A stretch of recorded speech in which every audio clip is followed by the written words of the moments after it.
Yeah. Okay. So welcome to our third Trialogos, to dialogue and engage in dialogos about sense making from a unified theory of knowledge perspective. And I'm Gregg, and here with Nik and Andrea. Hey guys. Hi. Good to have you back. So last time we took a little bit of a detour into the psychodynamic and psychoanalytic and unconscious angle. Let's see, let me just check in with you guys. I'll tell you where I am. I didn't respond to the point about the book because actually what I decided I needed to do is basically restructure chapter 3. That's on the unified theory. I basically rewrote that whole thing. Well, the back half of it to set up the book, and it really needed a structural overhaul. It wasn't clear because I actually hadn't really finished the architecture of the book. So I'm going to send that back to you.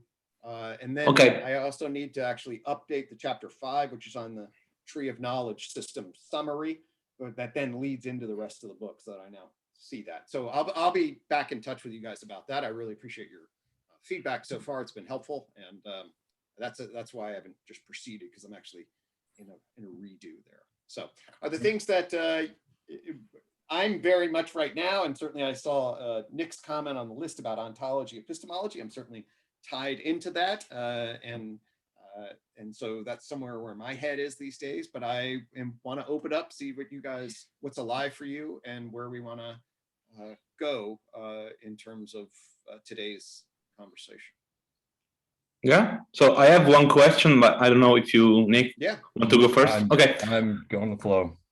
So I think that my concern can be associated with different themes that encompass all the TOK theory. And my basic question is how we can relate what you, Gregg, called the subconscious to the unconscious, to the deep unconscious. So in our previous Dialogos, we said that we can frame our unconscious themes in a subconscious way. So basically in interpersonal terms, what John Bowlby wrote about attachment and so on, and all the intersubjective school of psychodynamic thought. But there's also a deeper layer, or a deeper hermeneutic layer that we call the deep unconscious. And so I was wondering about the exact relationship between a more realistic view of our subconscious, so our relationship with our parents and our relationship with the partners, with friends, and so on, and the more mythopoietic kind of line of thought that, I don't know, I think that Jung is one of the best writer about this kind of layer.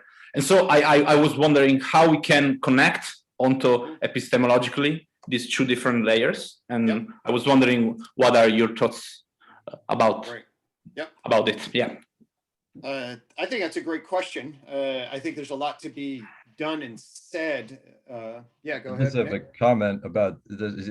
So epistemology is like the way of knowing things, right? So if something is unconscious or deeply unconscious, we can't know it. So it would be more, I don't know how you could put an epistemology to it. I mean, it's one of those things where maybe you can just continually describe what it is not. Well, I think, there's a lot that we can't see that we can then learn about. Okay, so it's just because we can't see it doesn't mean we can't learn about it initially. Okay, right. But yes, it's at a place that makes our capacity to observe it very difficult, and then it depends then on the epistemological rules and games that we're going to be playing by. Okay, so for example, I think that the depth unconscious is a particularly difficult thing for objective science to get a handle on. Okay, and to then meet criteria for epistemological justification in the world of science, the deep unconscious, Right. is very fuzzy. And certainly some people like, Karl Popper uses psychoanalysis as a punching bag for what is not science. Okay? Yeah. In a justification. Yeah. From the unified theory lens here, I want to emphasize three major epistemological frames.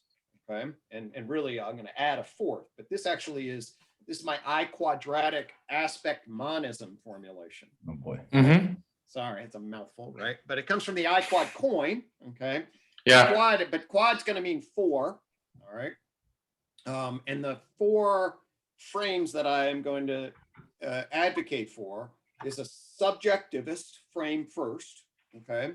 I mean, not in any particular order, but this is your perspectival behind the worldview and at the ideographic level. So this is Gregg's version of reality, Andrea's version of reality, and Nik's version of reality in the world.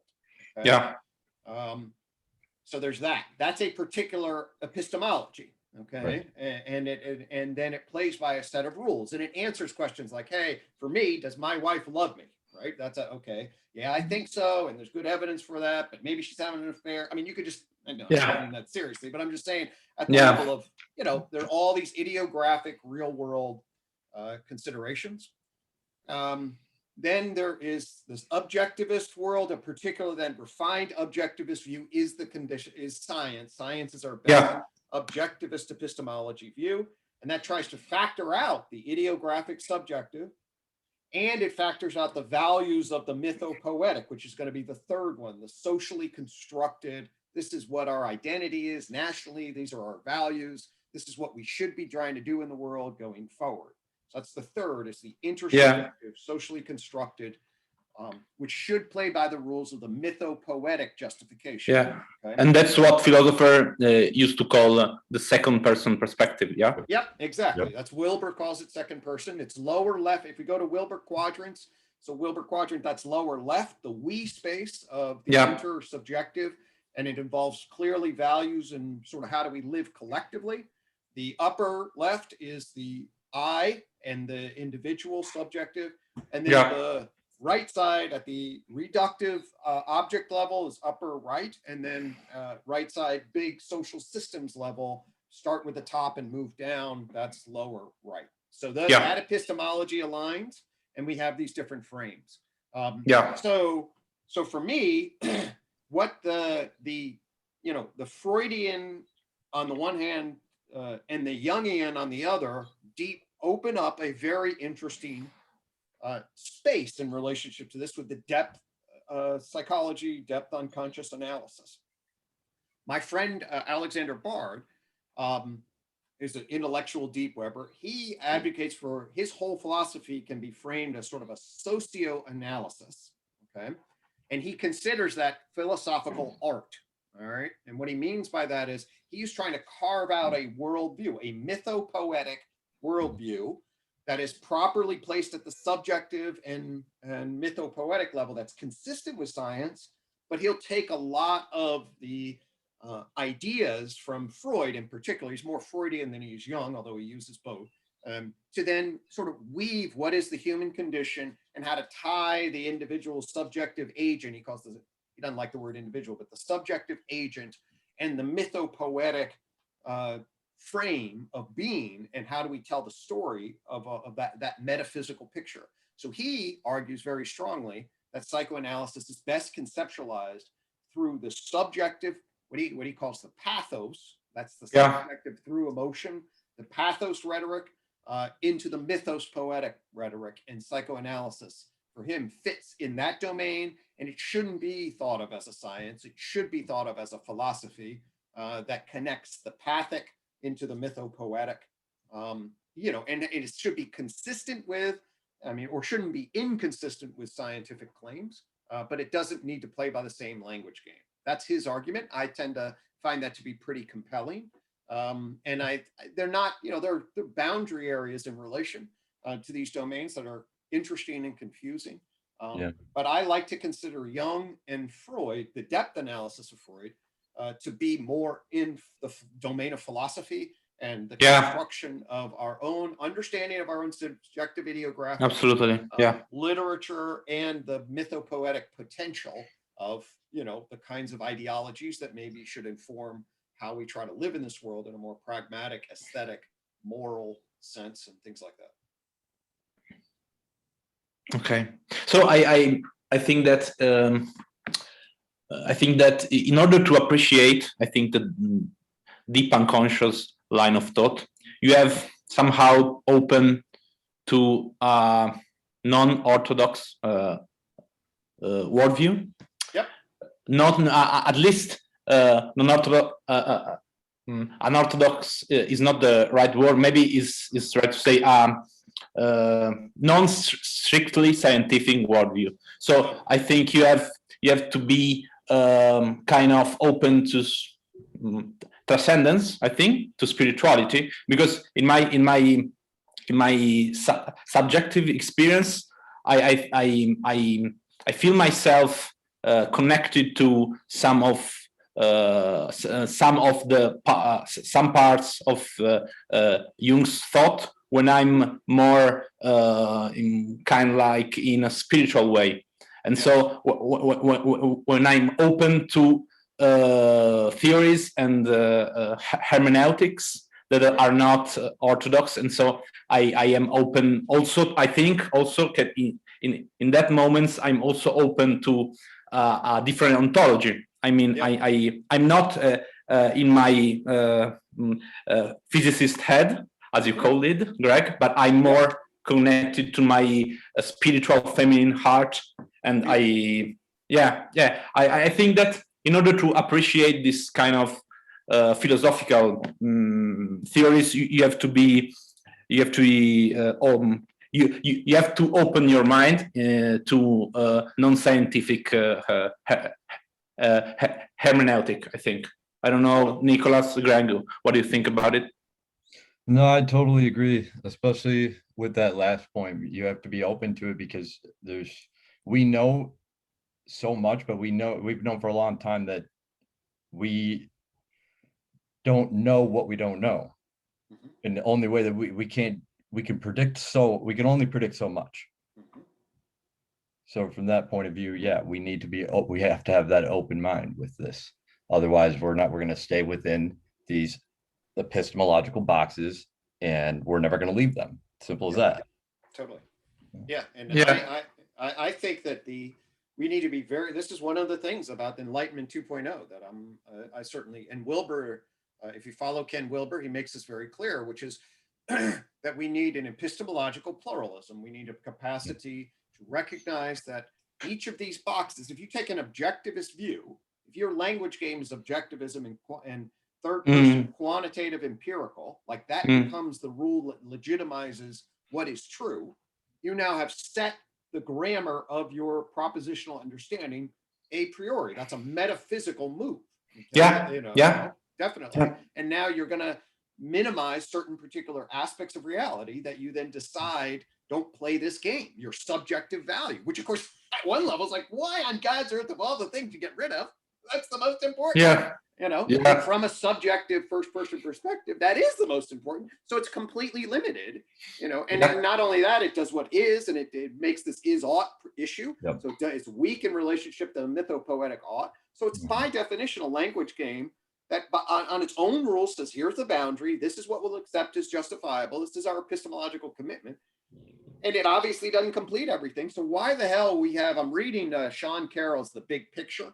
Now tracking. So he's an American physicist who now he's filling the space very much like E.O. Wilson, only from a physicist perspective. Yeah. Okay, what's the overall big picture? And I think he's reasonable, but he's weak ultimately. He's overly committed to this idealized version of what quantum mechanics and the core theory is, and that really this tells us what is all foundationally true. And he calls his position a poetic naturalism. He's like, yes, there's emergent stuff and it's useful for us to talk about it. Okay, that's the poetic part. But really, this is what we have real knowledge of, and everything else is kind of fluffy. He sometimes he vacillates as to whether he really believes that or not. And I can't really tell. So his frame, his justificatory frame, is it's useful to talk about all these other levels. And oh, by the way, here's what's really happening. That's what I get. And I'm like, actually, I don't agree with him that that's what's really happening. And he's just he adopts what so many modernists do, which is like, well, science really tells us what's real. Okay. But science is not comprehensive in that regard. It just isn't, because of the whole grammar rules that it starts off playing the game by. Morality, aesthetics, and subjectivity are defined out by the systems. So it's just sort of like, I don't see how you then discover, well, we discovered that this what's really real is quantum mechanics. Like, no, you didn't. You preset rules and you found something very important, but it's not, it's definitely, in my estimation. And I think that one of the greatest problem of our contemporary world is how to reconcile these two worldviews, because it's like Chalmers' hard problem. It seems it cannot be solved because you have two incompatible worldviews, and so also this is one of my deepest concern, how to, and I think not only mine, but how can we reconcile a subjective phenomenological open to spirituality and transcendence worldview to an objectivist worldview and to a scientific worldview, and how these two different poles can dialect with each other. And I don't have the answer, obviously, and I don't know where to find the answer. I mean, I am deeply fascinated by neutral monism, speaking of ontology, and that seems to me like a plausible answer, but I have not still the answer to this problem, and I think this is one of the main legacies of what you call the Enlightenment gap. So we used to have religions. We used to believe that the more important thing in the world was our soul, and then science appeared, and so we have this kind of fracture between our mind and our body, between the science and the society, and between our these narratives, and so I think that one of the biggest problems of our times is how to reconcile. I mean, how to have a naturalistic worldview, and so not to be bigots, and not to be not to have superstitions, but at the same time be open to spirituality and transcendence. Beautiful. That's exactly right. That's 100%.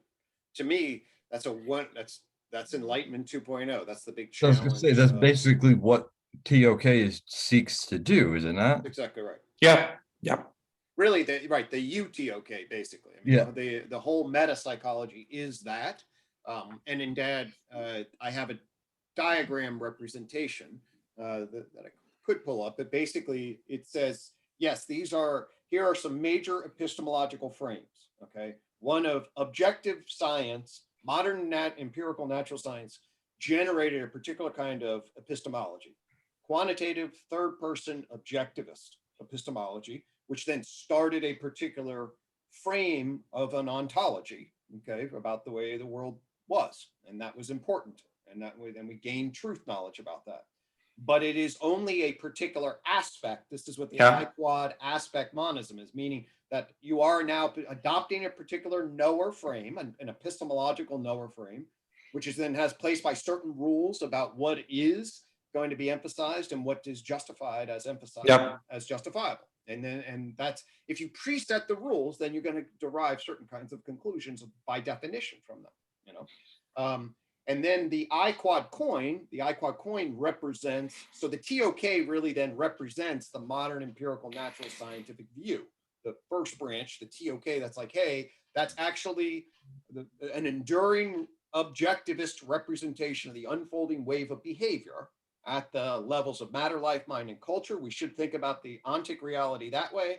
And then we should have our scientific ontoepistemologies, physics, mapping matter, scientific ontoepistemological biological sciences, mapping life, basic psychology, mapping the mental evolution of animal dimension up into the sociocultural dimension, and human psychology into the social sciences, then mapping that dimension of complexity. That's what the TOK says should be our scientific ontology, broadly defined. Yeah. That's what it offers, a Yeah. naturalistic scientific ontology. Yeah. And it says that it can be coherently oriented with my Gregg Henriques idiographic subjectivity, which is a different perspective on the world. Yeah. Yeah. But that's my phenomenological unique perspective. Okay, that's subjectivity, and that's the I-quad coin represents that holding spot in the UTOK garden philosophy overall.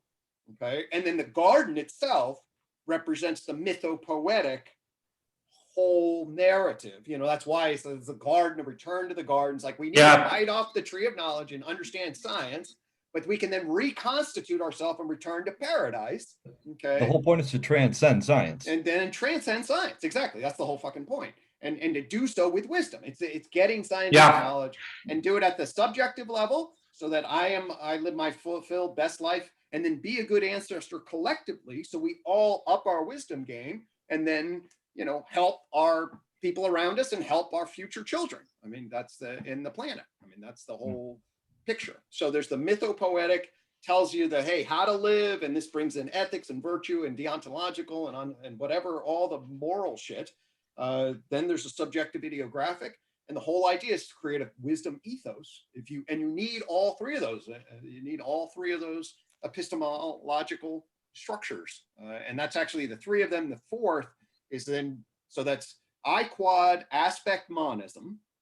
Monism is the idea that we're past dual world stuff, at least on any concrete. So it's non-dual spiritual, it's one world, and it's then agnostic about all of, God and parapsychology and all that stuff. So say, let's, we can get much clearer about the one world. So that's monism.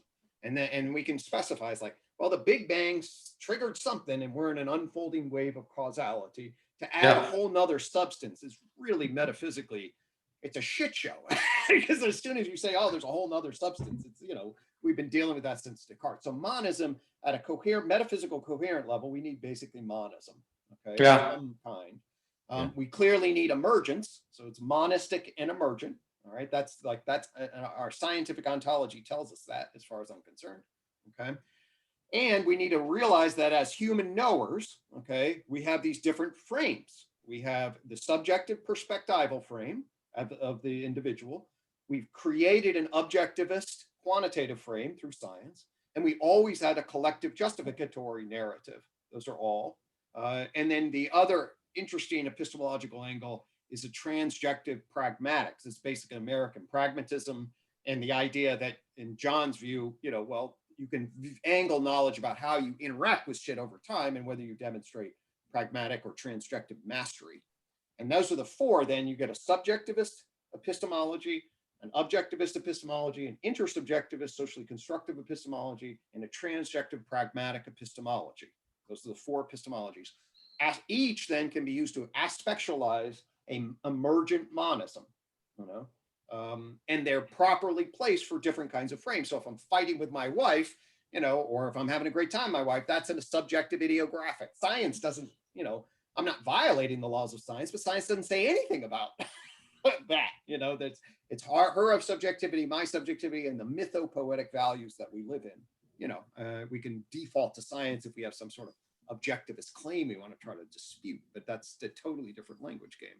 So how do we hold that? That's what the whole project is, like, hold these epistemological frames around a coherent monism and revitalize subjectivity and mythopoetic relative to a coherent scientific ontology. That's the Enlightenment 2.0 dream. Yeah. I'm not sure I understand properly the last quadrant, so the lower right quadrant, so the more pragmatist quadrant. So I don't know if you can elaborate more about it. Actually, it's easy to get confused because there's a couple of different frames that are operating. So first, if we take a Wilberian frame, Yeah. let's do Wilber first because those are the four quadrants. Yeah. It's not exactly what I mean by the I quadratic because the objectivist has two categories underneath it. So subjectivist has one that's upper left. Okay? Yeah. Intersubjectivist is the second person perspective. Okay. Yeah. That's lower left. Yeah. Okay. Then there are two objectivist categories. Yeah. One at the level of the individual, which by the way is the reductive view of that the periodic table of behavior affords us. So the periodic table of behavior says, well, if you're going to classify entities and try to specify what objects are at the bottom from the part to the object, the bottom up view reductive, that's upper left in the behavior of entities. Okay. Then there is the holistic science view. This is still objective, but it's systems view. The TOK as a whole would give you the holistic bottom right view. Okay. Mm-hmm. And that's still objectivist. So objectivist, now you have 1, 2, 3, A and B. The scientist now gets A and B. Yeah. The final comes from, those are different epistemologies. There's a fourth epistemology, which is pragmatism. Okay. So American pragmatism is another way of thinking about what truth is. And like William James and Charles Sanders Peirce, and they were like, well, truth is what is useful. I mean, actually get back to, but they did a lot more successful. Like they basically, what pragmatism does is it embodies you in a context and then puts you in dynamic interrelationship between things and shows the pragmatic outcome, i.e., hey, is it useful and efficient to frame and talk this way? That's the way we're going to judge sort of epistemological truth. Okay. So in other words, it puts it in motion. Now in John Vervaeke's frame, he identifies this as the transjective participatory. Okay. He calls it, so he has it subjective, objective, intersubjective, and then transjective. Okay. So that's, and I can now, and I said, yes, you mean, if we link this to philosophical traditions, you would say, this is pragmatism, right? And he's like, yep, it's got so strong, clear roots there. Okay. So that's the basic. You can do it this way. You can say, okay, yep, there's Kantian phenomenology at one level, if you want to put it in that way. And then you have the social construction of reality and philosophy of language. You have reductive science, you have system science, and you have pragmatic transjective. Okay, those are the, and that really does give you actually a very comprehensive view of epistemological frames. That's the quad. Okay, in the I quadratic aspect. And then I take John's view that actually the knower's always really, what you're doing is you're aspectualizing. That's really what the top-down cognitive schematic frame is it aspectualizes aspect, of the entity. Brings adverbial consciousness to it to then create the intersection, which then pops the property. So I take his ideas like, well, we're going to aspectualize my idiographic subjective. I can aspectualize the objective quantitative at the part level or the whole object level, or I can do it at the systems level. I can aspectualize the social construction of reality, which then gets into mythopoetic stuff, or I can aspectualize, hey, this is a pragmatic transjective, put them all in time and see what your goals are. Okay. I get it. Those are all epistemological frames. And then if we have a shared coherent ontology that also is consistent, is both monist and consistent and emergent and consistent with all that, then boom, you have an onto-epistemological, ontic reality, integrative, conciliant frame. I mean, it's fucking unbelievable. Yeah. I'm still wondering about how is the best pragmatist way to do this in society, basically. So how can we? And I know that's a big issue. Right. That's well, a big. Right. As you put, I love your note to the list, by the way. I appreciate that. Am I an arrogant asshole? And we know Andy was like, read what that guy said. That was brilliant. So it's like, oh, thank you. So she likes you. Okay. But yeah, the whole point is sort of like, this is a great question, and it's not. I have really, in my journey, I was like, no, I'm not. I mean, I'm a clinician. I'll always talk to people, but it's always like, I'm just going to, I just have to go and build this thing. And it's got all these goddamn acronyms and it's this crazy looking thing and all that. But now is certainly I don't know what's the right path for that. And then how to do that. That's really what I really feel like the question is for the. Yeah, because because I don't know, you guys are one of the exceptions, because what I often see in my daily life is or the physicist head, so a very masculine, scientific, positivist worldview that is completely unaware of the importance of the subject, and on the other end, the religious, superstitious, and idiot view, worldview, sometimes idiot worldview that is totally blind to scientific discoveries and importance. And when I talk to both these two sides, is unbelievable that they cannot relate to each other, reconcile, and acknowledge that these two sides are both fundamental to live a decent and complete life. And so my biggest concern is, how can we make these two sides dialogue? How the fuck can we do that? And so here's my question to you guys. Like, and I mean, this is so true with psychology, I think, especially, or at least I could say it for psychology, especially, that it's personal. It's not that they can't do it, they won't. They don't want to, because they're justified in their box. Yeah. So if we're gonna do it, it has to be in a way that people to get over themselves, essentially. Yeah. And we can't. It likely won't work with facts. We actually have evidence, research that shows that if you try and change somebody's opinion by debating facts, it's really not going to work. You have to sway them. You have to get them to experience. It has to be a corrective experience to advance them. No, it's totally totally. But the hope for me, so there's been more interest in my ideas, and that's, of course, I'm doing certain things, but I really do think there's been more interest in my ideas in the last year than in the 20 years prior. Okay. It's partly because I'm in a different community, but I got juxtaposed in a different community. And I think that there is an awakening. There's an awakening to the meaning crisis, right? Yeah, absolutely, yes.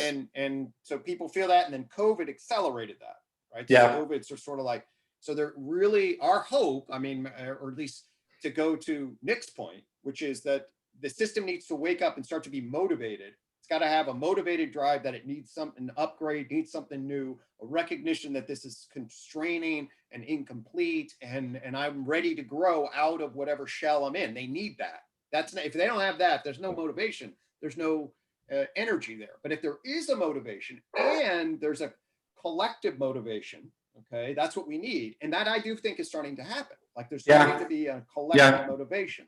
Yeah. The question then, from a good clinical perspective, and this is what I have not figured out, and that's what your whole note to me, Andre, was, is that, well, actually, now the right move is to figure out what the zone of proximal development is for the zeitgeist, who's hungry, right? Yeah. And then what branches can we break off and then feed people in the right digestible position that then is position them so that they can justify where they are at one level, but then open up the new horizon and then get them sort of like, oh my God, you mean I can feed off of this thing and it fills my soul? Yeah, absolutely. Yeah. Amen. That's right. I mean, get it out into the public realm, into the public eye. We don't even have to, it's like we need to like solicit anything, you know. I feel like that's the wrong way to go about it. Right. That's a kind of cultish feeling. Right. And I loathe that. And but at the same time, I've been talking with my friend Zach Ali, and he's a business guy and a marketing guy, and sort of like he's an entrepreneur. What he told me, which I thought was good from a business perspective, like, well, you need to figure out a way to who's your audience and feed them and get them excited. And then you need 1,000 fans that digest it and are like, and tell you where they are in terms of how they use it. That's what you need. And then how they've made it their own. And as long as that's congruent and resonant with the message you're trying to do, then boom, now you actually have something And he thinks more in marketing. I'm like, because then you can sell this and do this. And I'm like, I don't even want to do that. But he's also right that says, obviously, from an economic engine perspective, if you're actually going to leverage this as an influencer, you're not. What are you going to do, Greg? Just Zoom and email people the rest of your life? You're really going to change the world that way, right? It's like that actually does need an institutional infrastructure, that hires people and produces courses and produces media and things along those lines down the road, which scares the shit out of me, quite frankly. I'm a lone wolf in my art in many ways, but it's like, that is the somehow that kind of, we need collective intelligence that figures out how to grow that. Yeah, absolutely. Yeah. I think that there are different ways. So there is the scientific way, so through empirical evidence, and then there is the societal way. And I think the latter is more important. But I think that both are very important ways. I as you, Greg, I'm not a marketing guy, so I do not know how to sell things to people. I'm not good at it at all. But I do think that, as you said before, if we stay in the proximal area of development, and so if we make things digestible and so make them very simpler, and I think one of the best way to frame abstract thinking to people is to highlight the everyday importance of the concept. Okay, so I think that, for example, one way to frame the dialectic between the subjective and the objective is to make people think about the relationship, the usual relationship between them and their physician, because I think that the physician, that medicine is one of the best example of the very objectivist and positivist way to approach human beings, and also physicians often aren't prepared to treat psychomatic diseases, and they are spreading, and so one way is to. Do you think that all of your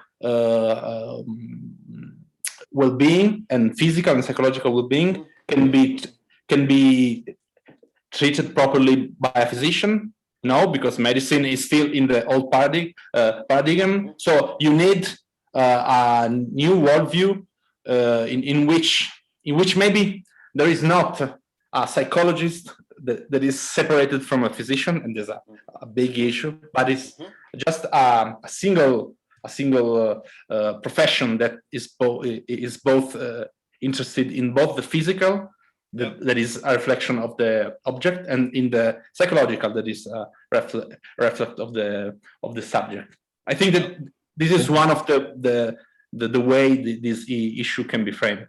Yeah. Well done. Well, so that's like what the DSM-5 seeks to do. That's the way that the field is starting to shift itself, although it's doing it very much in a men's science way, like modernist. Radical naturalistic sciences. Sorry, my cat is doing something dangerous. But the DSM-5 is its attempts to do it is very incomplete. The ICD-10 is the 10 is similar. It does a little bit of a better job. Is a little bit more flexible with the symptomatology to get more aspect of it, but it's still like this goes right to the point of how do you frame an individual subjective experience into words? How do you define it? The psychologist's job kind of is in that way with when you go to diagnosis. So to make it medical is, I mean, that's all, it goes back to the explanatory gap and then all of it. Yeah. Totally. Yeah. Yeah. So, I mean, and that, right. This is by, so there's lots of things that need to be, I like what you were saying, Andre, in terms of, yes, like examples and help people see, and then highlight sort of how it's done, emphasize where it's done well, emphasize when it gets confusing and breaks down, and then shows how it can be corrected and then upgraded. You know, I mean, those would be ways that, but at least potentially educational domains. And so, because we got to teach people that they're very confused because of the Enlightenment gap. We're very confused on how to think about science, relationship to subjectivity and mental, physical. I mean, all of that. We're handed a grammar that basically conflates an objectivist epistemology within reductive ontology. Okay, so the scientist view conflates those two things completely. It basically says, because what happened is, you know, we had matter in motion, and physics became the best science, and they conflated the external view with the ontology of matter in motion, and those are two radically different things, and we have digested that, you know, and that's why physical sciences and biological sciences are like the sciences, and then we think about them we split them off, and then we think about them, and it's because there's an epistemological angle and an ontological reductive angle, and the thing doesn't come back into subjective and socially constructed shit with any ontological coherence. But we can fix that. We can fix that scientific. That's the whole point of the tree of knowledge. Actually, if you know how to speak across the supervening levels of information and communication, like I don't have that problem anymore. I don't have a mind-body problem anymore, you know. And that changes the equation fairly dramatically in relation. But so that's like a new dimension of living. That's essentially what this represents. That transcendence represents, is a new dimension. So if we think about like just like the four dimensions, you know, you have a single point, there's no dimension. You have a line, there's one. But that line, and I can't really understand the actual physics behind this, but a line, one dimension, is bound by 2 points, with no dimensions. So something that doesn't have dimensions, I don't want to explain that part, but basically like then you get you get like a triangle. Triangle is going to be bound by 2 dimensions. The third dimension, the fourth dimension is bound by 3 dimensions. So this fifth dimension, they suspect up to what, like a dozen?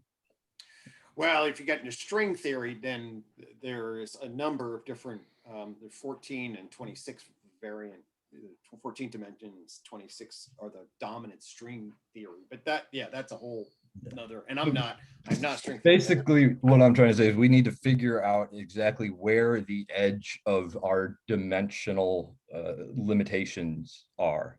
Right. So that we can have some idea if that's the thing that we need to. Actually, I'm going to share I'll share a screen. And so I listened to my friend Bruce Alderman, and he's a really interesting guy. And he was talking from an integral post metaphysics view. He was talking about what's called generative enclosures. Okay. And basically a generative enclosure is very similar to what you were talking about there, Nick, which is sort of like things grow and then they expand and then they emanate and then they create context in which things, new layers of context on top of transcend and include of parts. Exactly. Parts become wholes, holes become parts. Exactly. And what the point of the tree of knowledge, or classic tree of knowledge graphic is that information processing and communication networks create complex adaptive landscapes that then supervene, and basically like life is another dimension, basically very much like so you have 3 spaces and a time dimension in the material universe, and then the information processing communication really is like another dimension off of that, okay, which then expands, and that this is put on a natural logarithmic spiral. The backdrop of this is a shell that grows in nature in accordance with a natural logarithmic spiral, which is a mathematical property. It's a fractal. Okay. It's a fractal property, exactly, about how it grows. And so this is what we're trying to get, is actually the material dimension resides on, there's a basement floor of behavior, all right, that starts with particles and then goes up to atoms and then gets into molecules and then normal size objects. Okay, and those are this basic, that's including and transcending across floors. And then there's a jump of a supervening jump onto the biological living process dimension. Okay, that's a generative enclosure feedback that pulls containers up and creates a new holon. If you get going with you know, a new holon dimension, holonic dimension. And then those are cells, and cells are totally different than molecules, and they create a generative enclosure. And then the nervous system in a complex active animal body collects all those cells together and gets them moving as a behavioral singularity. And that's what mind is, you know. And now what we're doing here is we're creating this whole justificatory communicative network, okay, which is plugging our cells and ties to that. So that's a whole generative enclosure on top of that. And that, to me, that's a scientific ontology. That's like, hey, that's non-reductive, emergent scientific ontology. That's very clear, that allows us to take all of our scientific empirical findings and create a building that plugs them into the right floors and in the right categories. And then if we have a rich scientific ontology like that, we'll then be able to understand our subjectivity and our morality better, and be able to revive those underdeveloped epistemological frames, which is why people are, you know, their souls are getting crushed because they come from a reductive ontology that basically, I mean, I'm reading, like, you know, this big picture. Really, I mean, he thinks he's being very liberal by talking about poetic naturalism, say it's useful to talk about all these other levels. I'm an emergent realist. I'm like, these are real things. Cells don't exist at the fundamental level of quantum mechanics, but they exist as emergent properties, as you know, ontological objects. So anyway, that somehow we need to so there's education about what science is, and then that set the stage for a revival about how do you you know, make it relevant for your life and help you see how to sort things out in a way that's, you know, more enriching or somehow beneficial, because that's really what will draw folks. Yeah, one thing came to my mind, and I think it is relevant to what we are discussing here, and that is, I always think about the TOK system like an arrow. So basically there is the Big Bang and then the time per complexity. Yeah. But I had a sort of intuition that something was missing, and so and this is purely a speculation, but something in me says that it would be better not to think about it like an arrow, but like a circle.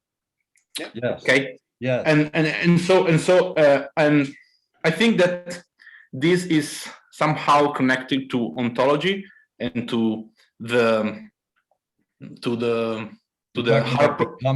becoming aspect of being.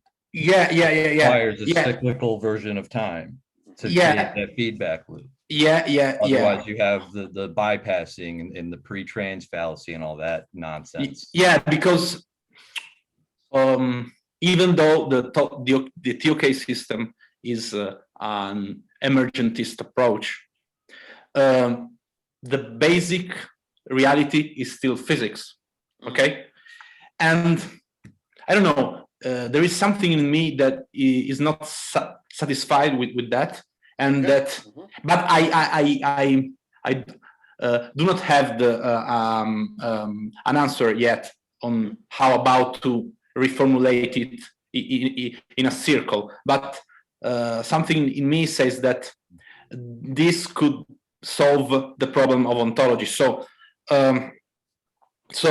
the big questions, the big cosmological questions: if there is a God, if God is somehow embedded in matter, and if consciousness is only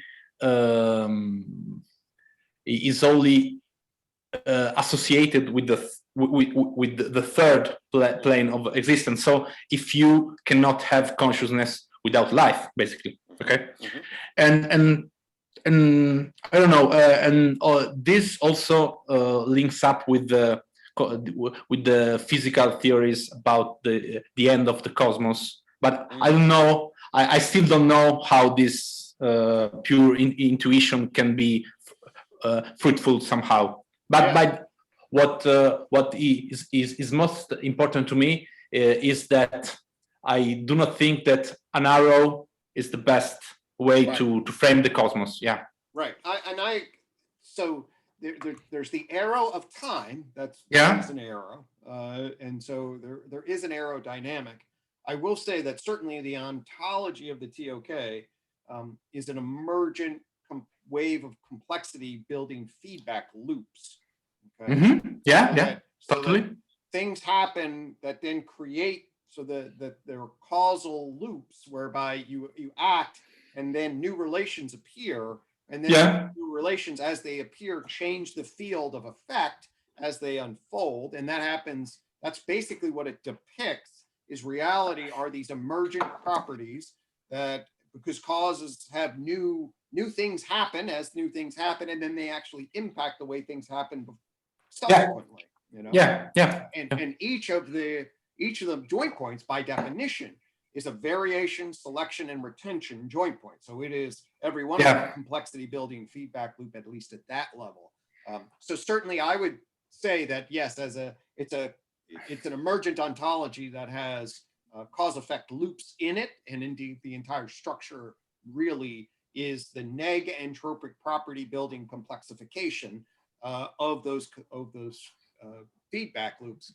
And yet, from a mythopoetic perspective, I mean, this gets into the garden and the elephant sun god kind of idea. Is like, these things are all growing to God. You know, there's a move towards complexification and a climb toward God in a particular kind of. You can take a mythopoetic angle on that and then wonder about deep ontological claims. I consider myself agnostic about the ultimate level of reality. I mean, it's like there's definitely my system. You know, I get quantum mechanics, and God only knows what's underneath that, and string theory and all that shit. Oh my God. And then is God behind that? You know, I mean, then it just gets into pure metaphysical speculation for me. But from a mythopoetic perspective, that's a different way of relating, and a different. And I consider myself now a syntheist from Alexander Bard's syntheism, which basically it's good to believe in the concept of God as a ultimate good. And there are good reasons to embrace the concept of God. And of course, ontologically, belief in the concept of God is a real thing. I mean, that's definitely of course. It's definitely guided a lot of people across the eon. Of course. Andre, have you ever heard of a white hole? No. As compared to a black hole? Mm-hmm. So they only exist in theory. They can only exist in theory because they cannot exist in time. Or they can't for like maybe the smallest fraction of whatever time is, or it's considered the other side of a black hole. It explodes, and a lot of people take that as some sort of, obviously it's theoretical, but they take that as an ontology for the Big Bang, as the explosion of a white hole, so a black hole from another universe. So from there, we have this whole evolution of things, and then that goes into, in one direction at least, maybe somewhere out there in the universe, goes into a black hole, creates a whole nother universe, starts that whole process over again, while in this universe goes into like inconceivable other directions, and just does the same thing over and over and propagates itself infinitely. Yep, that's Roger Penrose's ontology. Yeah. So it's Roger Penrose, basically. I'm not sure if he frames it in terms of a white hole exactly, but that's basically his. And in fact, when I first developed the unified theory, I was like, oh my God, I believe in a matter-antimatter wave theory of the universe, which is basically, boom, it explodes out of a black hole of another universe, generates its own universe, and then collapses back and then explodes into another one. You know, that's what I call the matter-antimatter wave theory of the universe. And if time is a dimension, then that is a cyclical view of time. Absolutely. So at least to give you some frame of reference for how to think about that. No, that's trippy. I mean, definitely. Yeah. I've had definitely whoa. And in fact, then listening to Roger Penrose talk about it recently, I got a little tripped out again because I had those visions when I was first doing TOK, and then I was listening to him.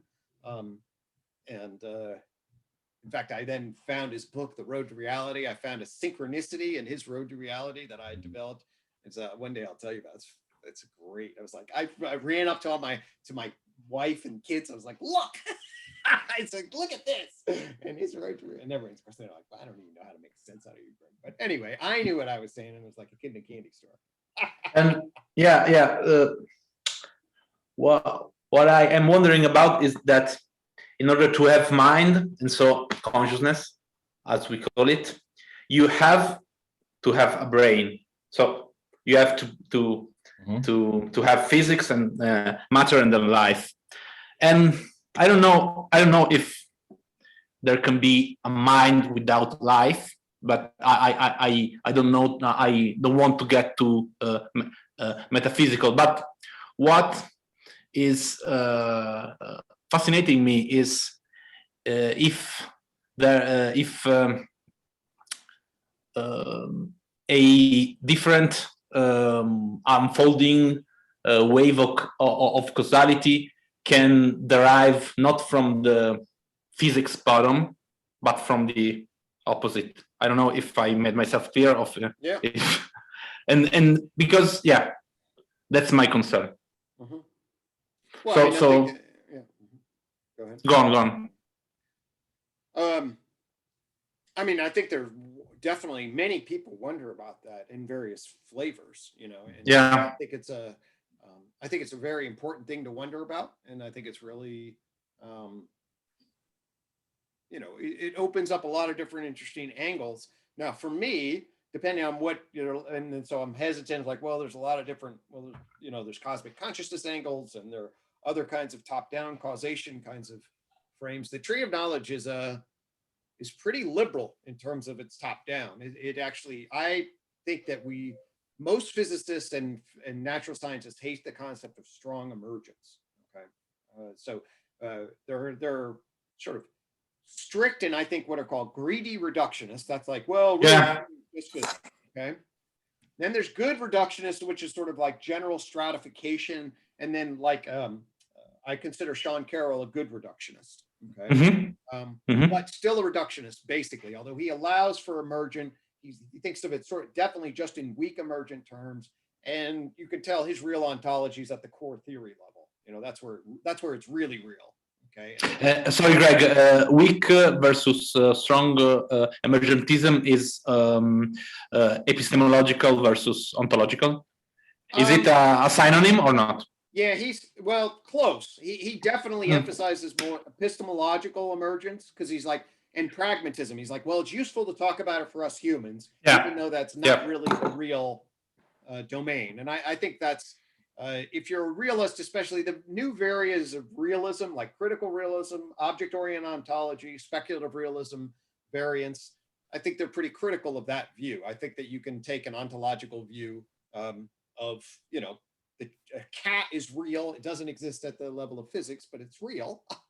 and he says that, but he basically allows it through an epistemological pragmatism rather than, and he doesn't clarify clear ontological claims about the way a cat being real. And this is what I think he's missing the TOK. The TOK is like, no, yes, there is to use Bohm's term, there's an implicate order at some level, which is weird.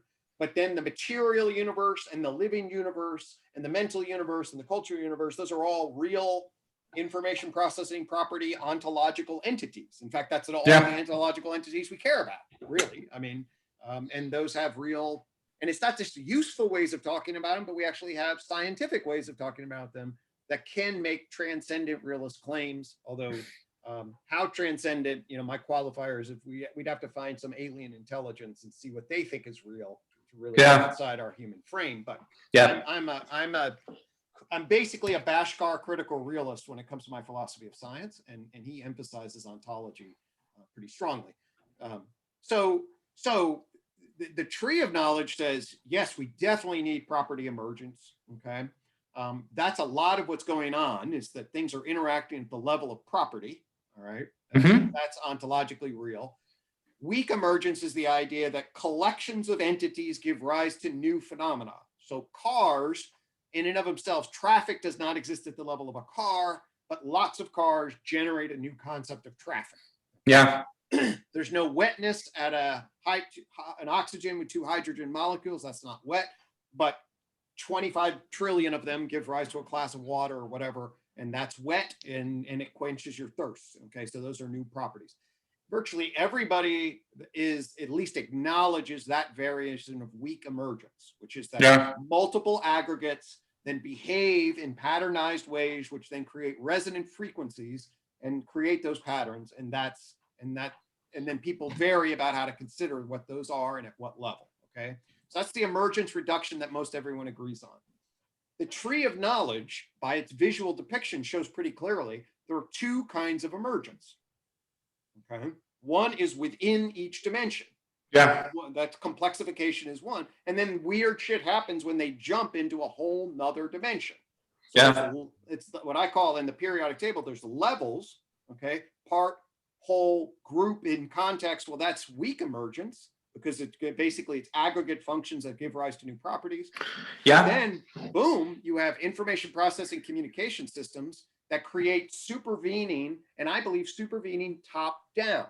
What I mean by that is a cell has an aggregate information processing system, and then it detects forms that are out here. It imputes forms on what's out here and then either moves towards them or moves away. So its behavior is a function of its subjective information processing system, and you can't reduce that to its parts. It operates at an aggregate whole, and it operates off of the way it interprets information patterns, and that's a totally new causal relation that you never get at quantum mechanics. It's at the aggregate, constitutive aggregate complex adaptive dynamic system. That's the ontology of complex adaptive systems. Is that then that relation is now causal, and it's not found anywhere in and it's new in terms of its really new causal properties. So I agree. I argue there have been new causal properties that have to be understood, and biology resides in a totally different language game that gives rise to functional forms of processing, autopoietic entities that have radically new causal effect properties. That to me is I will probably get in trouble, and I've been debating whether to emphasize it, but I don't mind calling that strong emergence across the dimensions. And trying to defend that. But strong emergence, the physicists or scientists, that's magic, because they essentially hear it as imputing a kind of substance dualism, a new cause like vitalism or consciousness from above, or Descartes' dualism. It gets associated with breaking into substance dualism, and if you do that, I really do think you're on weak ground. So I have to decide. But the nature of the tree, the crucial insight of the whole tree of knowledge is that there are different ontological processes and of emergence, and it's a theory of emergence, and it says everyone agrees in weak, but there's a model here for, you don't want to call it strong, call it level emergence and dimensional emergence. And the periodic table of behavior makes this, I think, super fucking clear. It's just very clear that this is the case. So, that's part of that's really, a central aspect of what I'm trying to show with this book is like, we need a new scientific ontology.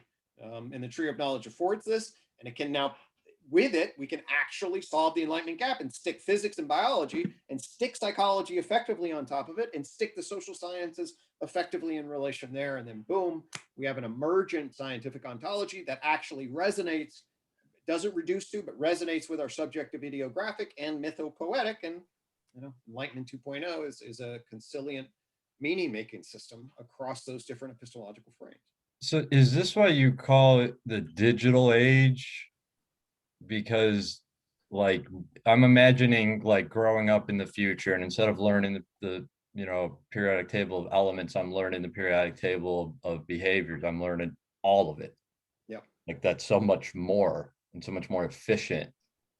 And that's something that most people who live right now will never know. So just that the condensation of information, is that what you mean when you talk about the digital? That's a definite aspect. The argument is, because the argument is that the digital identity problem has to do with the fact that modernity is outstretched.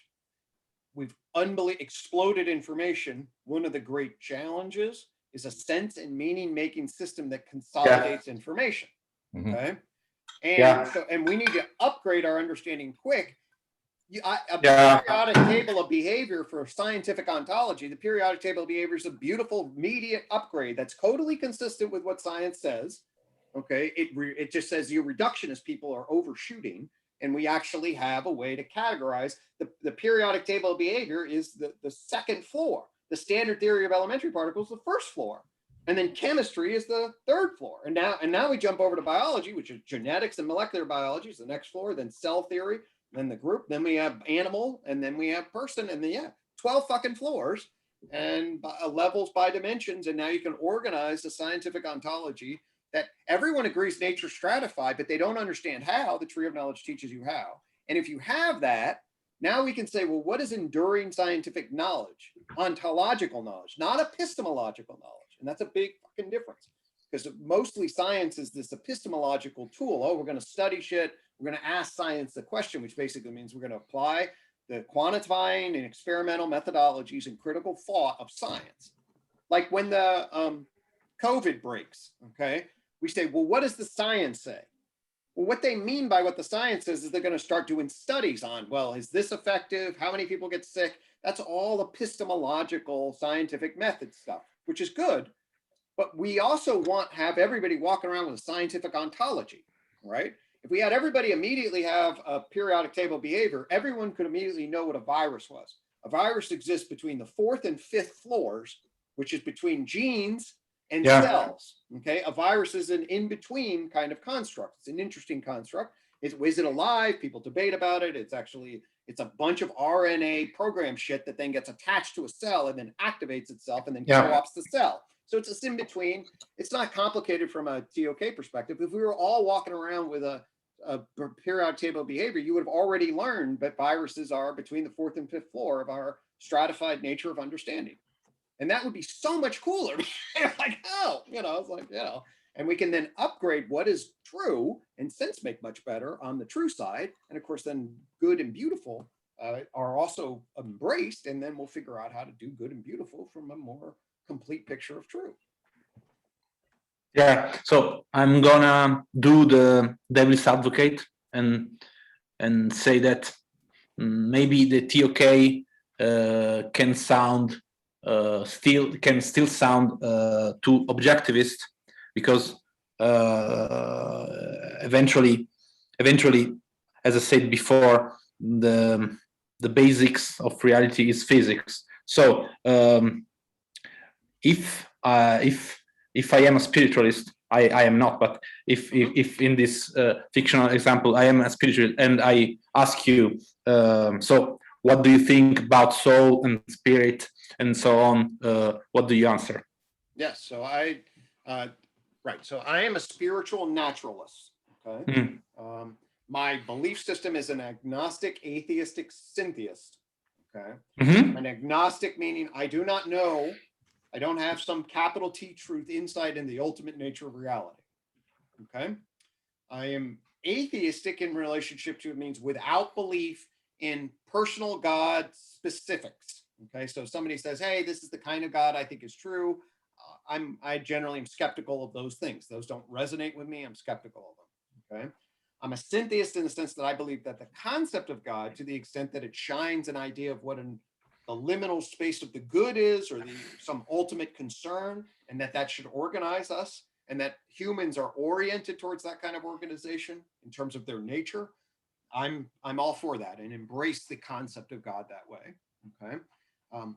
In terms of organizing my life, all right, I think I use the concept of soul to represent the functional form of my life at the biological level. So my soul is embedded in my genetics and its functional organization. All right. At the psychological level, which is in my investment, perspectival, participatory experience level. Okay. And with my heart, then whether or not it feels, I'll say, oh my God, this conversation, it nourishes my soul. I mean that wholly.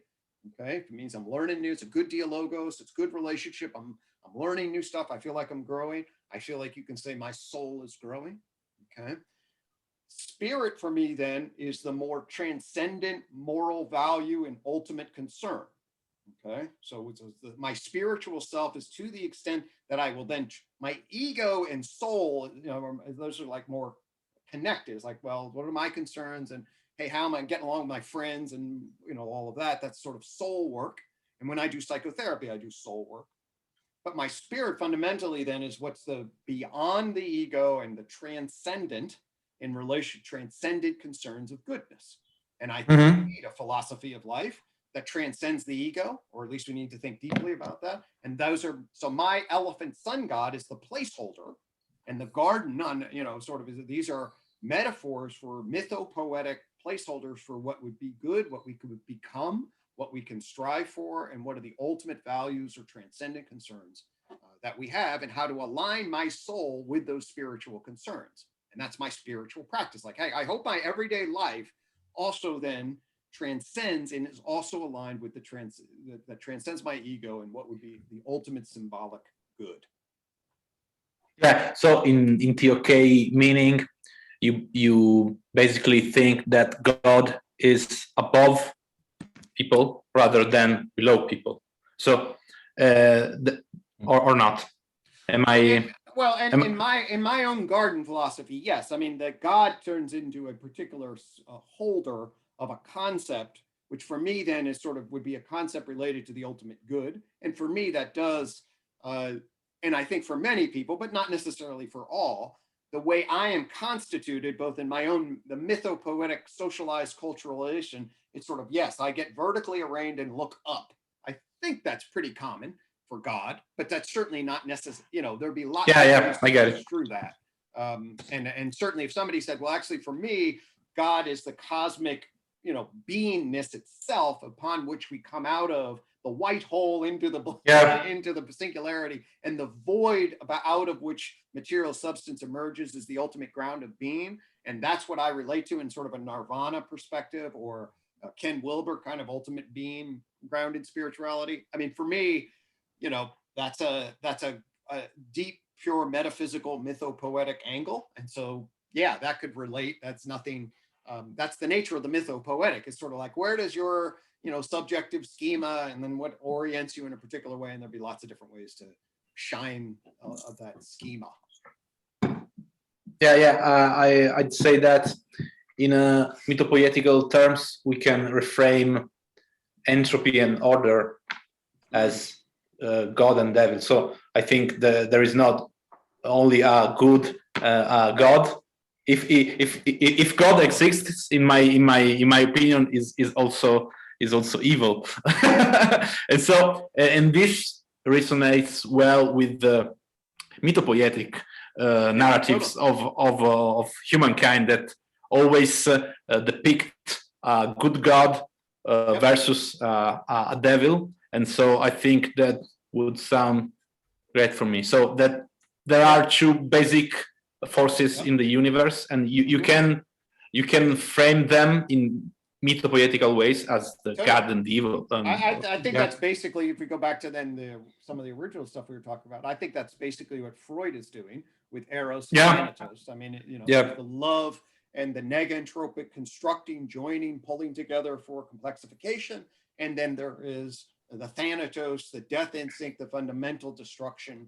And that's an intro. I always tell my students, I think he's trying to get at negentropy and entropy in energy terms, and seeing these as fundamental organizing dialectical forces. And I do. I think that you can put those in scientific naturalistic terms. Yeah. And at the mythopoetic, it's pure metaphysical. But if it's pure metaphysical, that leads into an ought and the way you see the world. And I will say in Alexander Bard's Syntheism, he's got 4 different gods ultimately, and they're opposite that actually play right into the tree of knowledge. So one of them is Syntheos, which is basically the elephant sun god. Okay. Another one is like Antheos. I may not get all these right, but one of them is the void. Okay. So the void is the darkness, the entropy darkness out of which the material comes. Okay. Another one is the whole. Okay. The whole of the material, sort of like Mother Earth would be this. And a fourth god is about the particular entity or object. Okay, Mhm. so the God, Okay. what relates to me as an entity, then what relates to Mother Earth, what relates to the void, and then what relates to the ultimate good. And he then puts them in you can, from an archetypal perspective, you can then put these in seasons, and then you have masculine and feminine versions of each. Okay, so you have 4 gods, masculine and feminine. They arise with the seasons. They orient you to the darkness and chaos. They orient you to the material whole. They orient you to the individual, and they orient you to the potential ethical good. It's a fascinating, system, and the whole point of it is basically what we're saying here, which is the mythopoetic potential, the liminal space of the potential, is just crucial to our existence. And what modern science did is it took a caricature of a concrete version of a god, which admittedly a number of people believed in, but they then killed that god and then argued that all gods were killed. And then it's like, no, Yeah. that's a big mistake. That they killed a immature, concretized God. And there are a lot of different ways that people have been conceptualizing God in a huge different way. You don't kill you don't kill the concept of God with naturalism. Yeah. And this is related to a great issue, that is how wisdom, and by wisdom I am referring to traditional system of wisdom, and scientific knowledge can be related. So you can think that through mythopoetic narratives you can catch some of the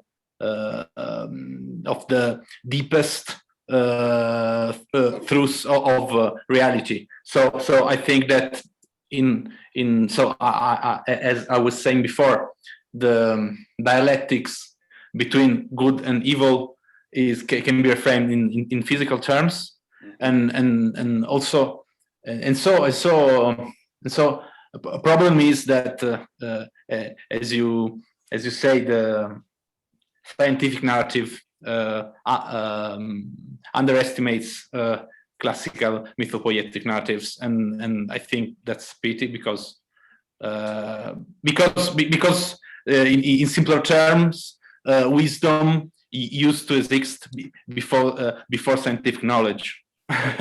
and so we can be wise without knowing nothing about physics, in my opinion. Completely. 100%. Yeah, absolutely. Totally. And Yeah, that's totally a great challenge. Andrea, I was interested that you're talking about entropy. I mean, I don't know. Are you saying that like entropy what represents evil as like it's a bad thing, or are you just saying that it represents that side of the dialectic as in the negative? Because that's you've talked about the list of the femininity aspect of it, and that's as a non-dualist. I mean, that's everywhere where I'm coming from with it.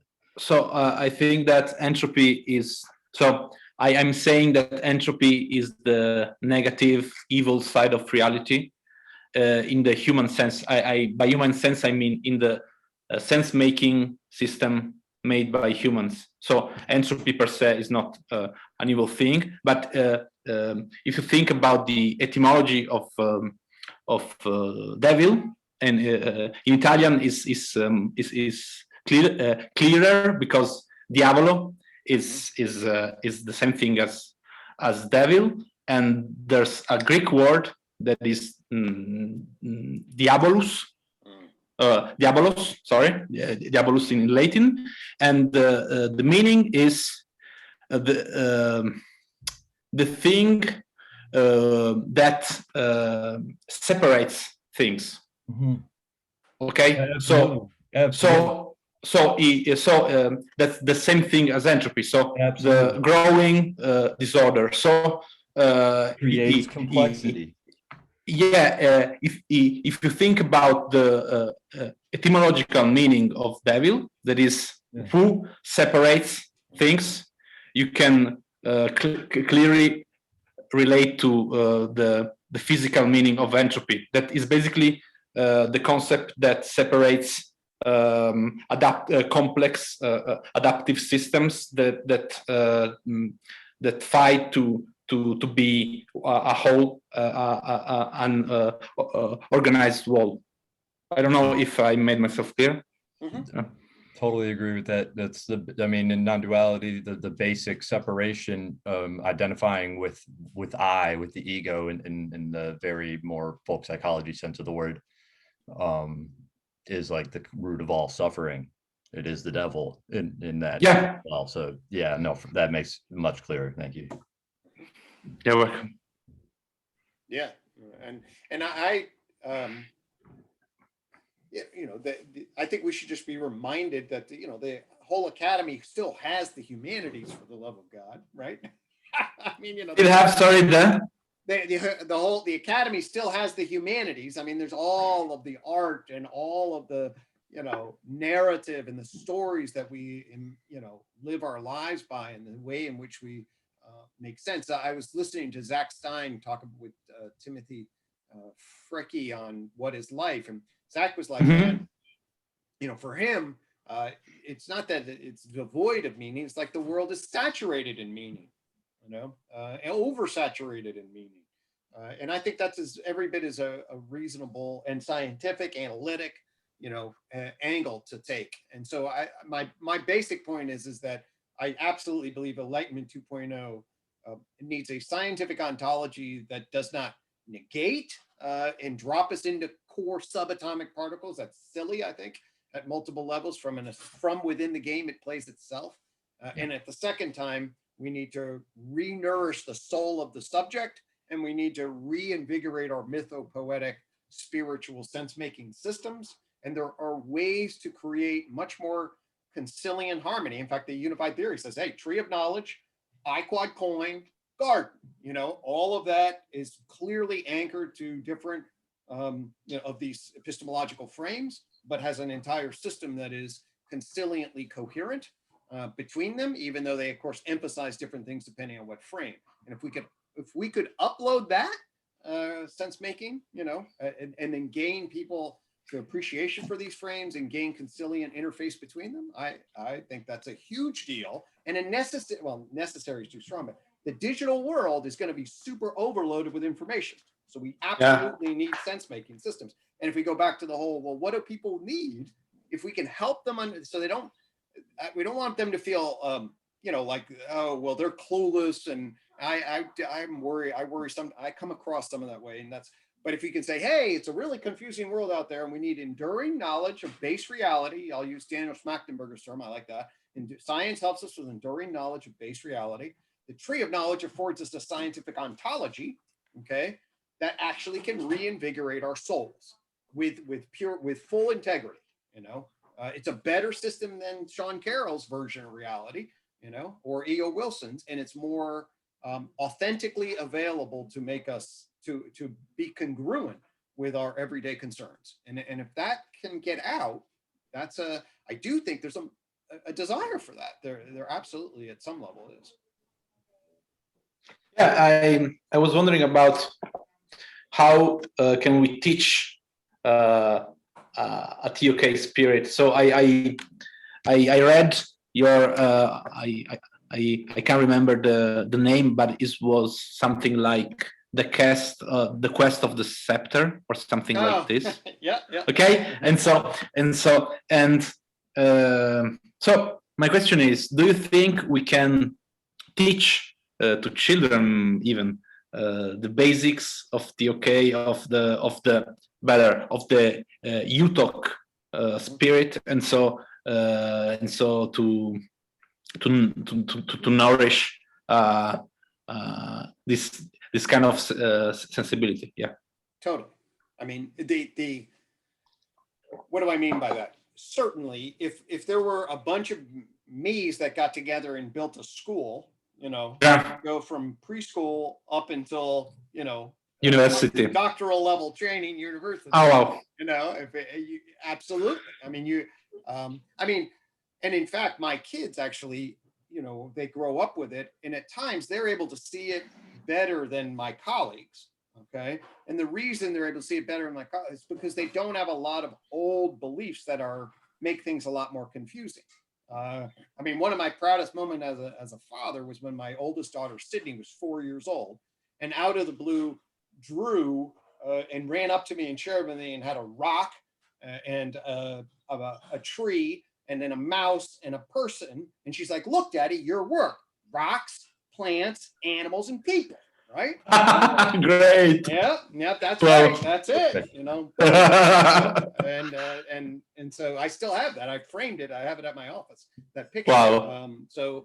And actually every society that we know of has that taxonomy, by the way. Every society, you know, natural hunter-gatherer societies always break the world up into inanimate things, trees and plants, and living animals and people. And then, of course, God, potentially. But, you know, everybody has that. Right. And if you start with that kind of, and it's a perennial philosophy, it's the oldest scales of nature, it's the oldest frame of reference. The issue, it needs to be, we dismantled it because of things like viruses, and it wasn't built out of an evolutionary emergent view that's consistent with what we now know. And so you have it's a taxonomy that doesn't work in the old days. But the TOK upgrades the old wisdom taxonomy and just says, nope, no, we now actually can see the wisdom of what they were seeing. Now we actually have a taxonomy that fills in the gaps, understands why things like virus and jellyfish are iffy, but you can clarify where they are. And so, and then you do something like, hey, you build a nursery school that's got the playground has a garden and has all of, in fact, I was working with somebody before the COVID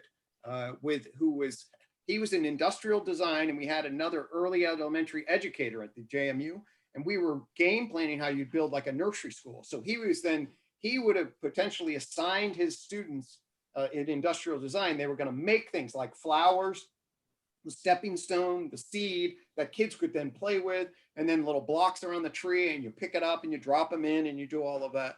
I mean, my feeling would be, yes, if you played in the garden and you had senses what the stepping stone was, and you could just then say, once you have this intuitive, feel for these symbols, and then all of a sudden you start educating people about what the symbols actually are coded for, like a real Scientology is like there's actually a real mystery that this thing actually solves once you get into it.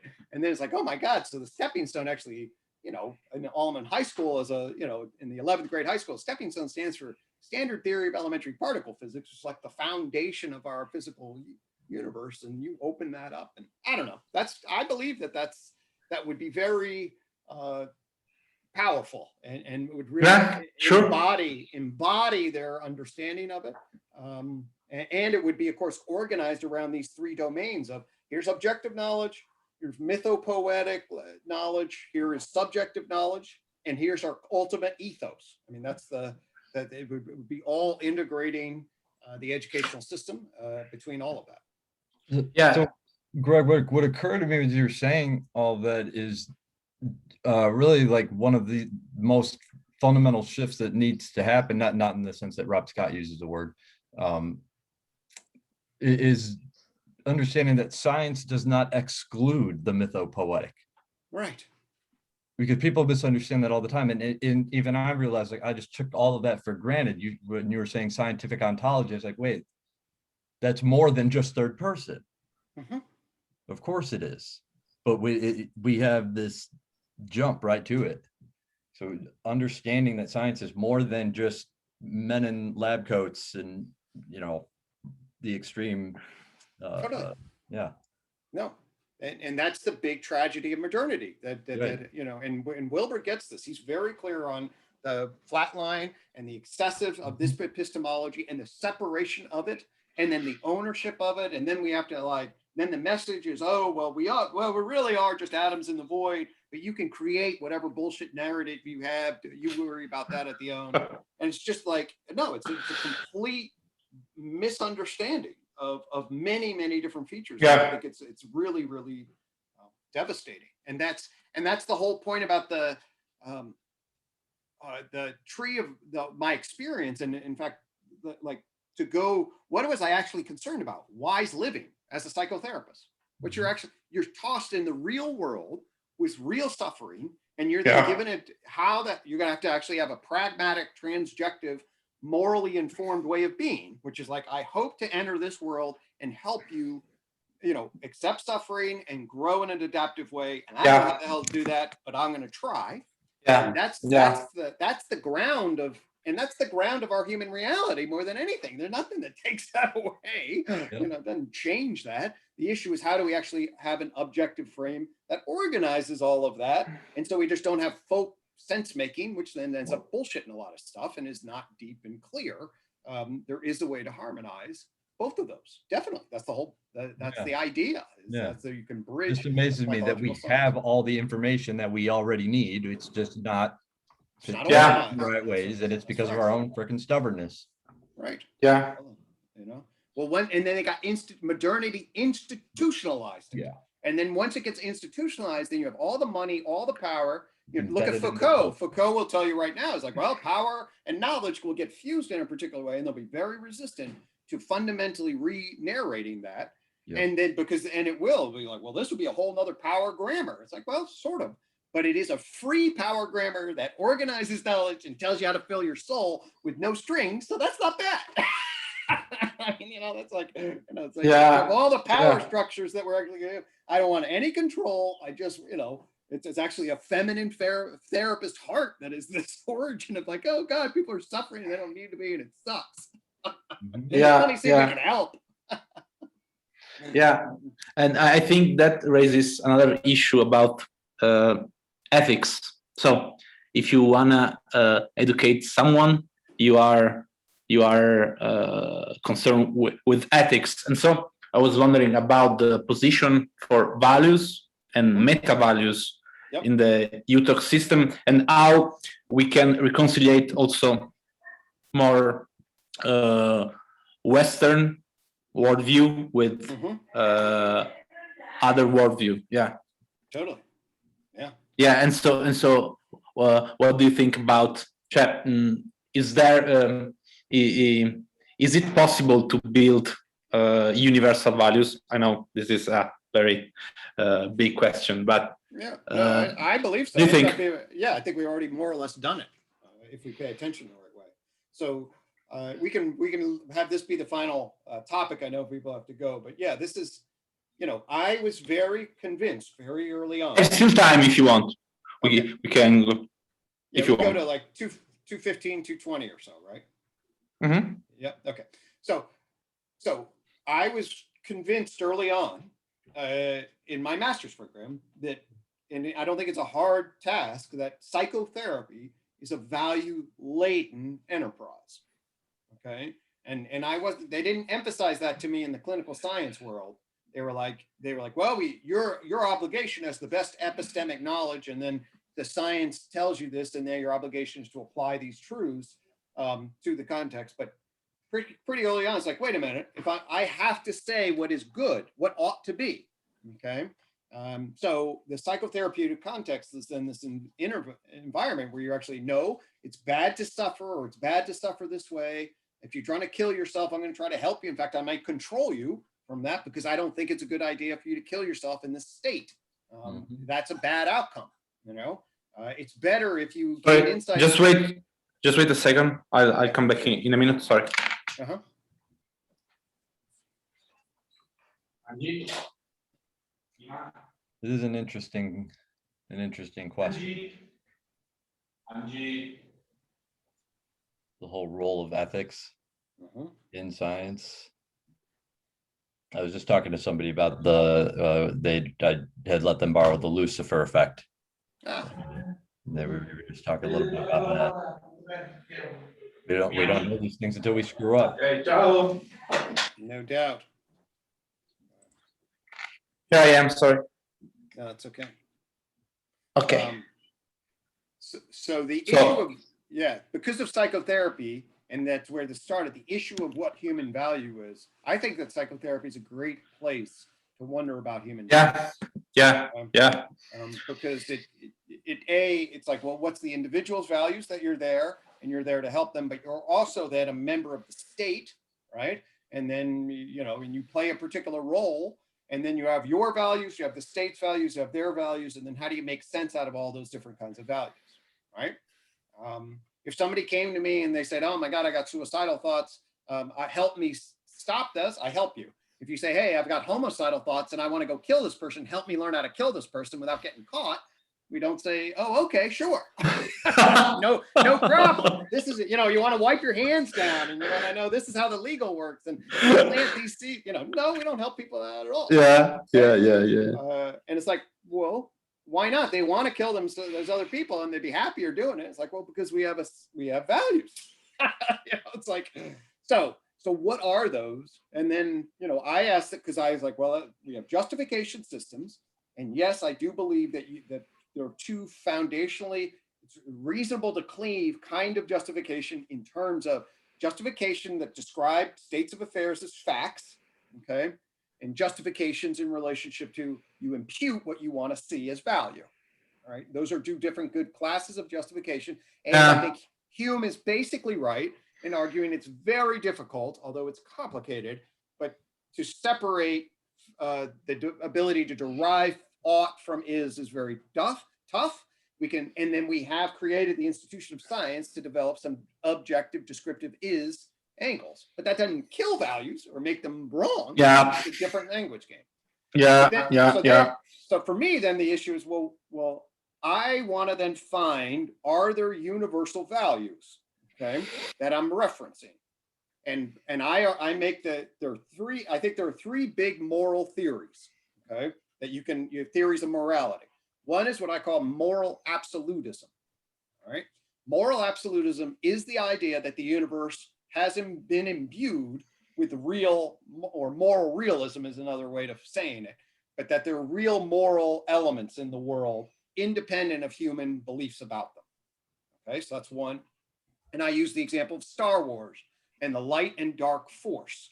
So if there were light and dark forces that you would tie into and be trained and then move shit around with, and be yogas or Darth Vader, that's a moral realism and absolutism view of good and evil.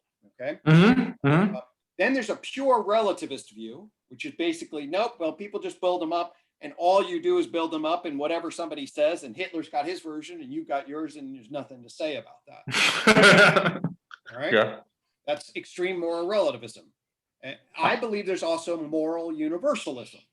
Okay. Moral universalism consists of two basic pieces. One is, yes, morality takes on a unique, emergent, constructed feature in humans in the way they talk about the world. Okay. So morality exists differently in the animal kingdom than it does in the human kingdom. Okay. Yeah. And it's only very, very limitedly developed, if at all, in the animal kingdom, but fundamentally starts getting, it's a culture person plane of existence. In fact, persons and morality are tied together. Yeah.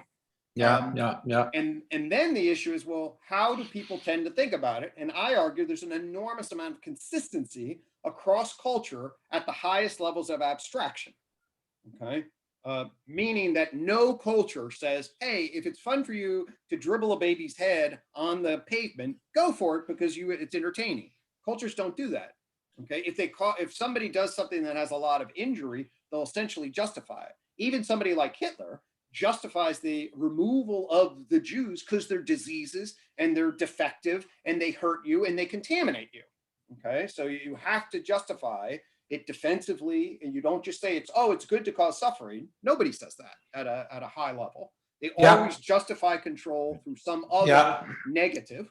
Okay, they see it as negative, but it's necessary. No, the sadistic psychopath never gets a good following being honest. It's like, well, I love causing pain, follow me. Nobody justifies that. Okay. There are, of course, some people out there that are that way, but they're 1%, 0.5% of the population, basically. So there's this unbelievable consistency. And then you look out, I looked out at the landscape of where at the highest levels of agreement, and then it comes into these different epistemological frames. Where do we see the biggest consensus? Okay. Yeah.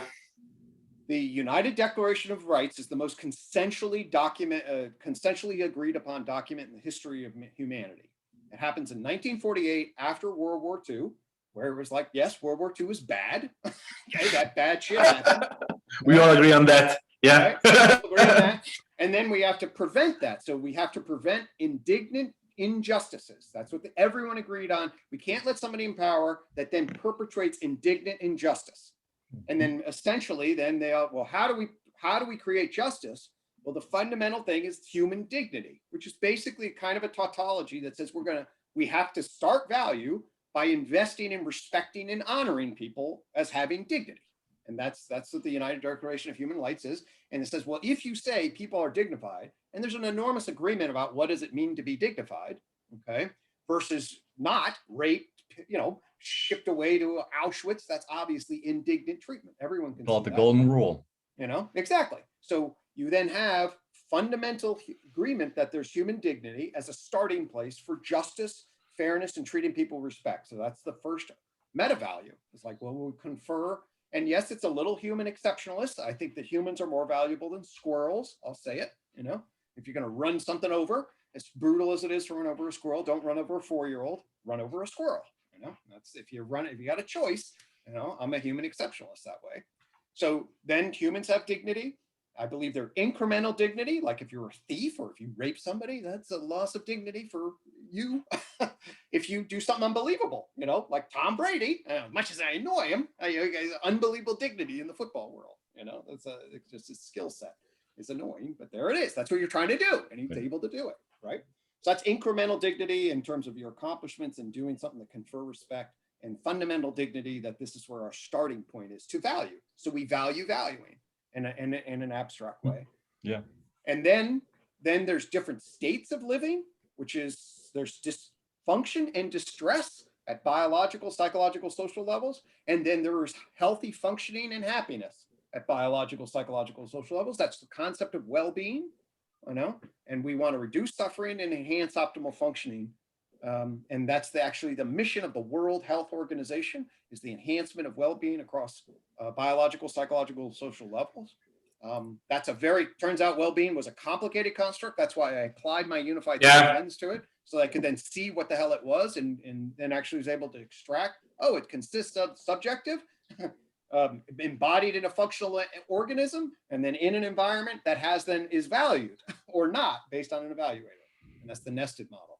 And then finally, there was this issue of truth and accuracy, trying to gain knowledge about what is actually true and what has then integrity, honesty, soundness. And that's the epistemic values of science have a lot to do with, what is truthful, what's accurate, what's soundness. So you get the National Academy of Sciences, the World Health Organization, United Declaration of Human Rights, advocating for dignity, integrity, and well-being. They're enormously cross-cultural, universal. I think they're metacultural values that basically are agreed upon through all cultural diversity, or almost all cultural diversity. And they set the stage for a global meta-value moral compass.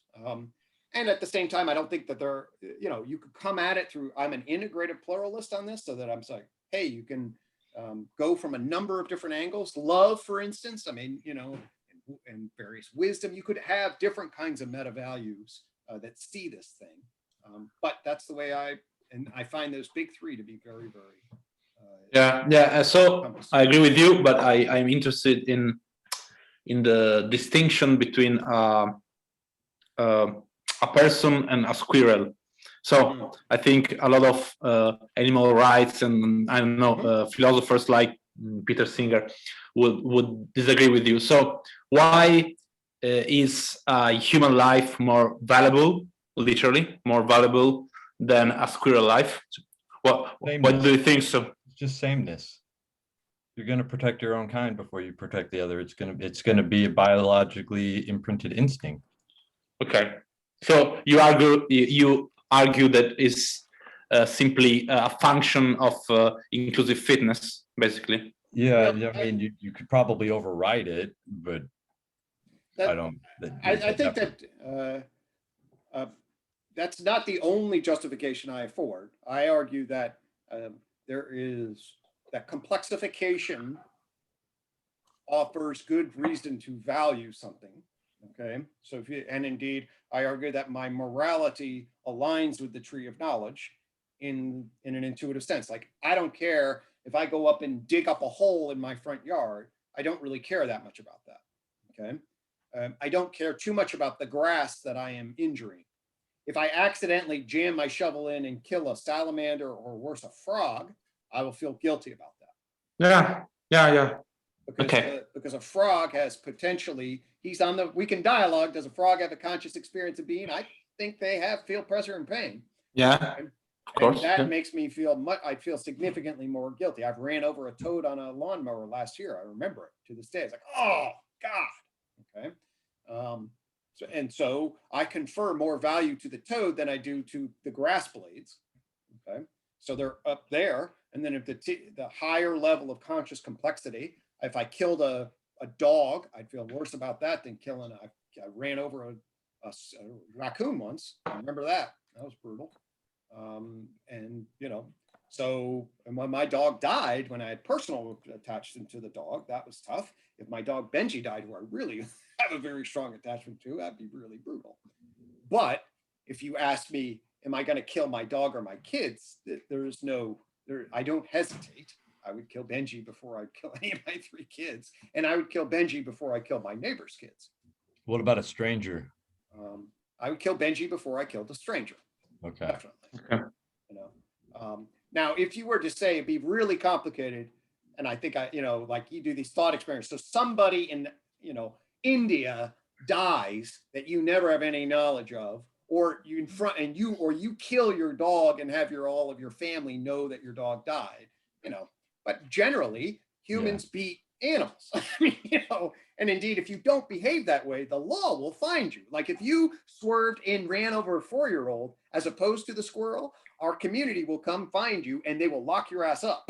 So I'm not alone in arguing that you should be the squirrel over the human. And of course there's species centrism. We should be reflective of that. But if we say we value consciousness, self-reflective awareness, personhood, we confer values to persons are entities that can justify their actions on a social stage, and the idea that we confer moral value to persons and don't confer nearly as much value to animals. I think there's an ethical, aesthetic value structure that can defend that, not just on species centric. It's like, no, they're actually higher beings, and higher beings should be conferred more value. So you basically argue that complexity aligns with goodness, and if I'm gonna play again the Davis advocate, and I would say that maybe can I qualify that a little bit? Complexity aligns with potential moral value. So that's a little different than saying complexity equals goodness. I mean, Hitler's a complex guy. Complexity can do a hell of a lot of badness too. So I wouldn't say there's a 1-to-1. I simply saying if you move up the tree of knowledge, the more complex entities generally are oriented and given more. What's that? This is where you would in TOK. This is the influence matrix, right? Or that's a big part of this. Well, the influence matrix would be certainly come online in relationship to as we move up.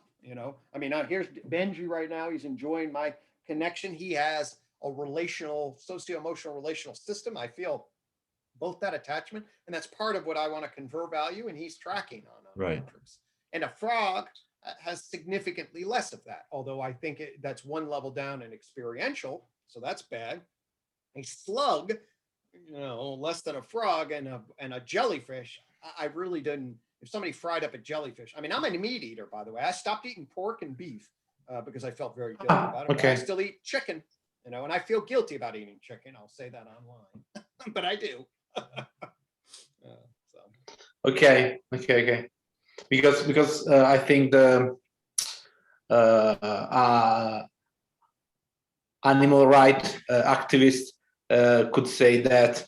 So in your terms, the human ability to justify can bring more evil than good, and I think that's an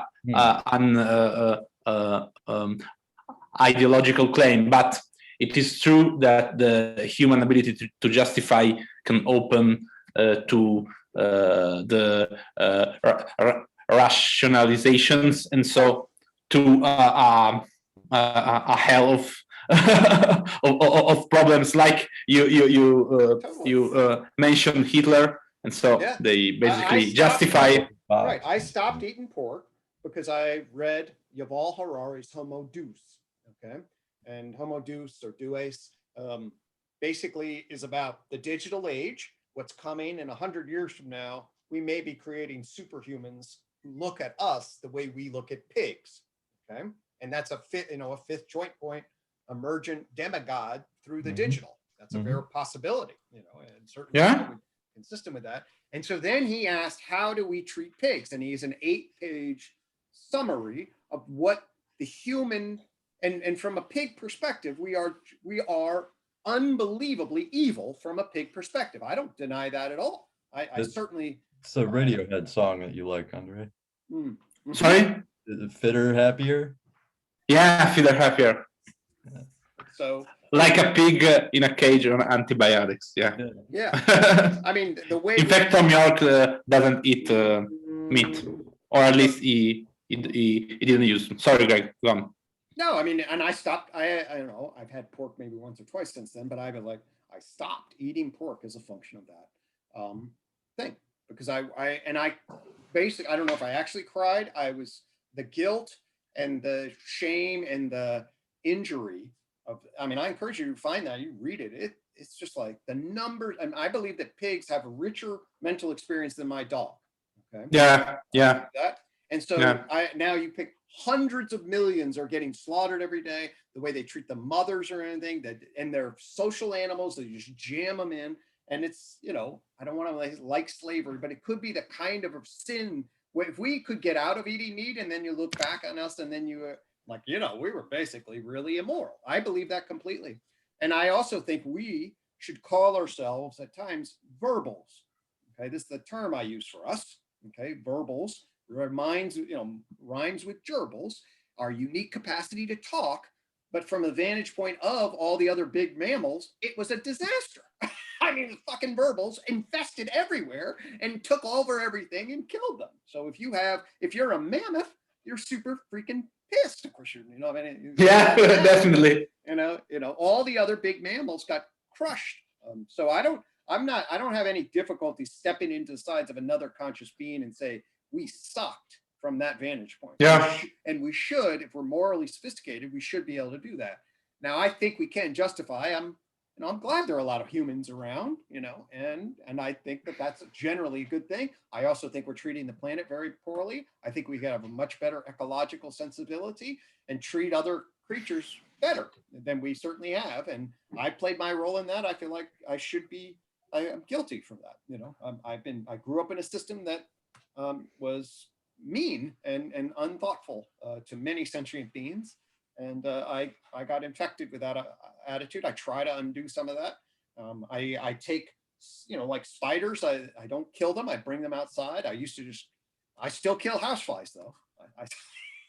So, it's this interesting phenomenon, but I believe that if we can value conscious sentient beings, and certainly the Hindu tradition and the Buddhist tradition, they afford that. I wish we could bring some of that back, and certainly mammals. I mean, God, definitely mammals, and crows are super smart. So I think that the example you made is a beautiful example about porks. I mean, it's a beautiful example on how the TOK system, the UTOK system, can inform ethics. Okay, so it is better to kill a dog than a pig, because the pig, as far as we know, has a richer mental experience and the consciousness experience. And I think that we were talking about education and values, and I think that is a beautiful example about how scientific knowledge organized in the TOK system can inform our ethic behavior in our life. Because for example, I didn't know this about the pigs, and now I am reframing my way or my view of what I eat, and so thank you. Yeah, absolutely. I remember in the 2000s when all those documentaries started to come out about how they treated animals and all that stuff about Monsanto and whatnot. It's just turned me off of red meat for sure. Yeah, it's horrible. Yes, that's life. That's still life. It's not human life, but it's life. No, definitely. Yeah. They can suffer. I read some interesting things. There's some really good questions as to whether or not fish can suffer. They probably can feel pain, but there's a good argument they can't really suffer in the same way. But the argument when we moved on the land, and certainly when we developed the cortical capacity of mammals, I mean, definitely, you know, and just watch, that's what, you know, they shock, you know, the Seligman's dogs, you know, those dogs are basically depressed. After you beat the crap out of them with electric shocks and trap them, they feel like shit. You know, that's not hard to wonder about, in my opinion. And if we're going to be moral, and well-being is one of the values of well-being of sentient creatures, and I know certainly this is Sam Harris's view, and I think it's a reasonable one, although I critique it some. But yeah, this is the kind of way in which we can develop a coherent ethical, natural, grounded in a good natural ontology, an ethics that informs the way we treat each other and other creatures. Yeah, beautiful. So, all righty, friends. Well, it's 2:20, another wonderful trialogue and Dialogos, awesome. and I really enjoy it. So, Yeah. Me too. Appreciate your reflections and the questions, and the stimulating. The time goes by really fast. So, Yes, it does. all righty. Thank you, guys. All right. No, again, We'll see you in 2 weeks. See you. All right. Bye.